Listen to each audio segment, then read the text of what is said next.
ନମସ୍କାର ଦର୍ଶକ ବନ୍ଧୁ, ଜୟ ଜଗନ୍ନାଥ। ଆଜିର ଏହି କ୍ଷୁଦ୍ର ଭିଡ଼ିଓରେ ଆପଣମାନଙ୍କୁ ସ୍ୱାଗତ। ବନ୍ଧୁଗଣ, ଆଜିର ଏହି ଭିଡ଼ିଓରେ ଆମେ ଝାଡ଼ୁର ସଠିକ୍ ବ୍ୟବହାର ବିଷୟରେ ଜାଣିବା। ଘରେ ଝାଡ଼ୁ ଲଗାଇବା ସମୟରେ କରୁନାହାନ୍ତି ତ ଏହି ଭୁଲ, ନଚେତ୍ ଘରକୁ ଆସିପାରେ ଦରିଦ୍ରତା। ମାନିଲେ ଘରେ ହୋଇଥାଏ ଧନର ବର୍ଷା। ଘରେ ପ୍ରତିଦିନ ଝାଡ଼ୁ ଲଗାଇବା ସମୟରେ କିଛି ନିୟମକୁ ପାଳନ କରିବାକୁ ପଡ଼ିଥାଏ। ବନ୍ଧୁଗଣ, ଜ୍ୟୋତିଷ ଶାସ୍ତ୍ର ଏବଂ ପୌରାଣିକ ମତ ଅନୁସାରେ ଝାଡ଼ୁ ଆମ ଘରର ଖାଲି ମଇଳା ସଫା କରିନଥାଏ, ବରଂ ଘରର ଦରିଦ୍ରତାକୁ ମଧ୍ୟ ଦୂର କରିଥାଏ। ଝାଡ଼ୁ ଘରକୁ ସୁଖ ଏବଂ ସମୃଦ୍ଧି ଆଣିଦେଇଥାଏ। ଝାଡ଼ୁରେ ମା ଲକ୍ଷ୍ମୀଙ୍କର ବାସ ହୋଇଥାଏ।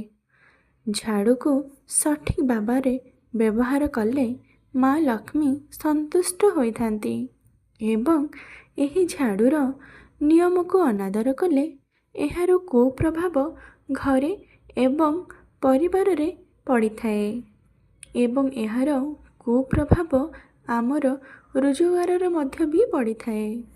ତେବେ ଆସନ୍ତୁ ଜାଣିବା ଏହିସବୁ ନିୟମ ବିଷୟରେ।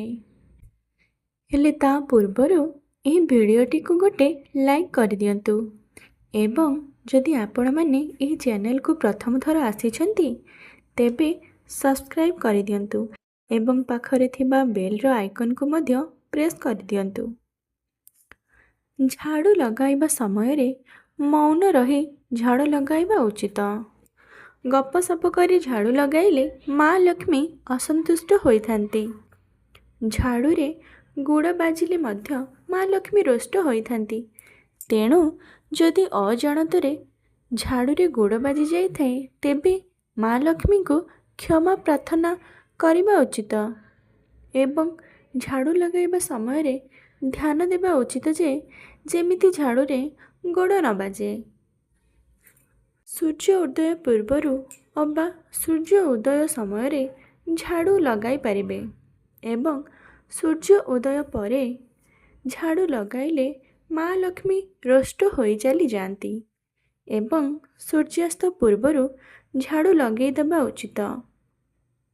ଜ୍ୟୋତିଷ ଶାସ୍ତ୍ର ଅନୁସାରେ ଝାଡ଼ୁକୁ କେବେ ବି ଠିଆ କରି ରଖିବା ଉଚିତ ନୁହେଁ, ତେଣୁ ଏହାକୁ ସର୍ବଦା ଭୂମିରେ ଶୁଆଇ ରଖିବା ଉଚିତ।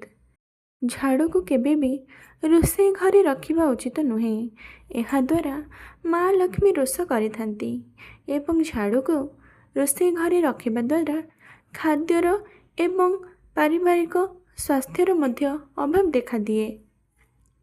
ଝାଡ଼ୁକୁ ଘରେ ଲୁଚାଇ ରଖିବା ଉଚିତ। ଖୋଲା ସ୍ଥାନରେ ଝାଡ଼ୁକୁ ରଖିବା ଦ୍ୱାରା ଘରର ସକାରାତ୍ମକ ଉର୍ଜା ସମାପ୍ତ ହୋଇଥାଏ। ଯଦି ଘରେ କେବେ ଝାଡ଼ୁ ଭାଙ୍ଗି ଯାଇଥାଏ ତେବେ ତାହେଲେ ଶୀଘ୍ର ବଦଳାଇ ଦେବା ଉଚିତ। ବାସ୍ତୁଶାସ୍ତ୍ର ଅନୁସାରେ ଘରେ ଝାଡ଼ୁ ପଶ୍ଚିମ ଓ ଦକ୍ଷିଣ ଦିଗକୁ ମୁହଁ କରି ରଖିବା ଉଚିତ। ଏହାଦ୍ୱାରା ଘରେ ଦାରିଦ୍ର୍ୟତା ଦୂର ହୋଇଥାଏ। ଦୀପାବଳି, ଅମାବାସ୍ୟା ଏବଂ ଗୁରୁବାର ଦିନରେ ଝାଡ଼ୁ କିଣିବା ଶୁଭ ବୋଲି ମାନାଯାଏ।